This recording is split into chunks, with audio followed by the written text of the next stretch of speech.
ओम नमो भगवते वासुदेवाय। नमस्कार दोस्तों, आइए सुनते हैं श्रीमद् भागवत महापुराण की कथा। दोस्तों, आज कथा में हम वर्णन करेंगे सती का पिता के यहाँ यज्ञोत्सव में जाने के लिए आग्रह करना। श्री मैत्रेय जी कहते हैं, विदुर जी, इस प्रकार उन ससुर और दामाद को आपस में बैर विरोध रखते हुए बहुत अधिक समय निकल गया। इसी समय ब्रह्मा जी ने दक्ष को समस्त प्रजापतियों का अधिपति बना दिया। इससे उसका गर्व और भी बढ़ गया। उसने भगवान शंकर आदि ब्रह्मनिष्ठों को यज्ञ भाग न देकर उनका तिरस्कार करते हुए पहले तो वाजपेयी यज्ञ किया और फिर बृहस्पति सब नाम का महायज्ञ आरंभ किया। उस यज्ञोत्सव में सभी ब्रह्मर्षि, देवर्षि, पितर, देवता आदि अपनी अपनी पत्नियों के साथ पधारे। उन सब ने मिलकर वहां मांगलिक कार्य संपन्न किए और दक्ष के द्वारा उन सबका स्वागत सत्कार किया गया। उस समय आकाश मार्ग से जाते हुए देवता आपस में उस यज्ञ की चर्चा करते जाते थे। उनके मुख से दक्ष कुमारी सती ने अपने पिता के घर होने वाले यज्ञ की बात सुन ली। उन्होंने देखा कि हमारे निवास स्थान कैलाश के पास से होकर सब ओर से चंचल नेत्र वाले गंधर्व और यक्षों की स्त्रियां चमकीले कुंडल और हार पहने खूब सज धज कर अपने अपने पतियों के साथ विमानों पर बैठी उस यज्ञोत्सव में आ जा रही हैं। इससे उन्हें भी बड़ी उत्सुकता हुई और उन्होंने अपने पति भगवान भूतनाथ से कहा। सती ने कहा, वामदेव, सुना है इस समय आपके ससुर दक्ष प्रजापति के यहाँ बड़ा भारी यज्ञोत्सव हो रहा है। देखिए, ये सब देवता वहीं जा रहे हैं। यदि आपकी इच्छा तो हम भी चलें। इस समय अपने आत्मियों से मिलने के लिए मेरी बहनें भी अपने अपने पतियों के सहित वहाँ अवश्य आएंगी। मैं भी चाहती हूँ कि आपके साथ वहाँ जाकर माता पिता के दिए हुए गहने, कपड़े आदि उपहार स्वीकार करूँ। वहाँ अपने पतियों से सम्मानित बहनों, मौसियों और स्नेहार्द हृदया जननी को देखने के लिए मेरा मन बहुत दिनों से उत्सुक है। कल्याण में इसके सिवा वहाँ ब्रह्मर्षियों का रचा हुआ श्रेष्ठ यज्ञ भी देखने को मिलेगा। अजन्मा प्रभु, आप जगत की उत्पत्ति के हेतु हैं। आपकी माया से रचा हुआ यह परम आश्चर्यमय त्रिगुणात्मक जगत आप ही में भास रहा है। किंतु मैं तो स्त्री स्वभाव होने के कारण आपसे तत्व से अनभिज्ञ और बहुत दीन हूँ। इसलिए इस समय अपनी जन्मभूमि देखने को बहुत उत्सुक हो रही हूँ। जन्म रहित नीलकंठ, देखिए, इनमें कितनी ही स्त्रियां तो ऐसी हैं जिनका दक्ष से कोई संबंध भी नहीं है, फिर भी वे अपने अपने पतियों के सहित खूब सज धज कर झुंड के झुंड वहां जा रही हैं।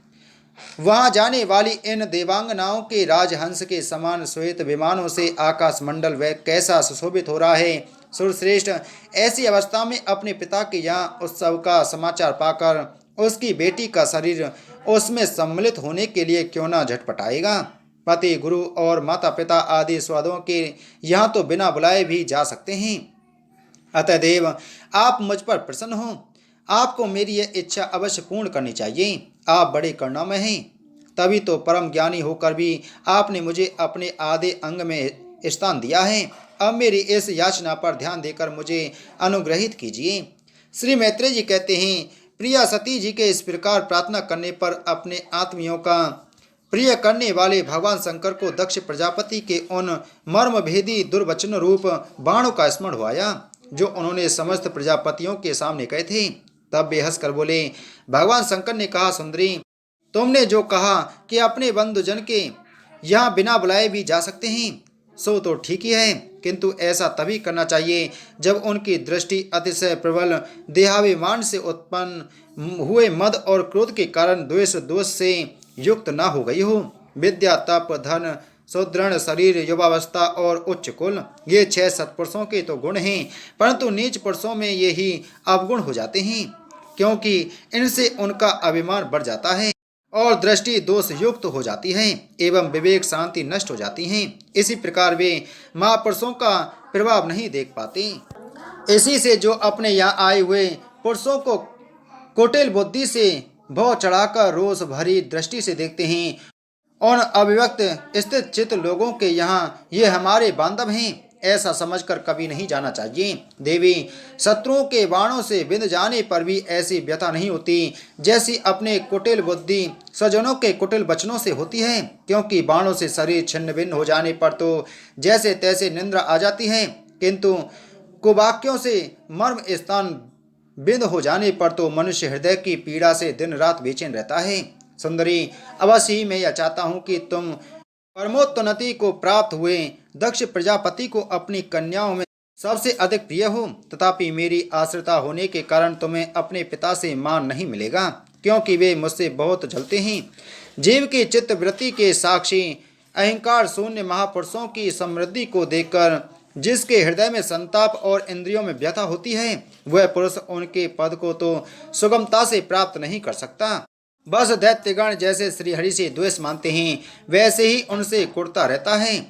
सुमध्य में तुम कह सकती हो कि आपने प्रजापतियों की सभा में उनका आदर क्यों नहीं किया। सो ये सम्मुख जाना, नम्रता दिखाना, प्रणाम करना आदि क्रियाएं जो लोक व्यवहार में परस्पर की जाती हैं, तत्वज्ञानियों के द्वारा बहुत अच्छे ढंग से की जाती हैं। वे अंतर्यामी रूप से सबके अंतःकरणों में स्थित परम पुरुष वासुदेव को ही प्रणाम आदि करते हैं, देहाभिमानी पुरुषों को नहीं करते। विशुद्ध अंतःकरण का नाम ही वसुदेव है, क्योंकि उसी में भगवान वसुदेव का अपरोक्ष अनुभव होता है। उस शुद्ध चित्त में स्थित इंद्रियातीत भगवान वासुदेव को ही मैं नमस्कार किया करता हूँ। इसलिए प्रिय, जिसने प्रजापतियों के यज्ञ में मेरे द्वारा कोई अपराध न होने पर भी मेरा कटु वाक्यों से तिरस्कार किया था, वह दक्ष यद्यपि तुम्हारे शरीर को उत्पन्न करने वाला पिता है, तो भी मेरा शत्रु होने के कारण तुम्हें उसे अथवा उसके अनुयायियों को देखने का विचार भी नहीं करना चाहिए।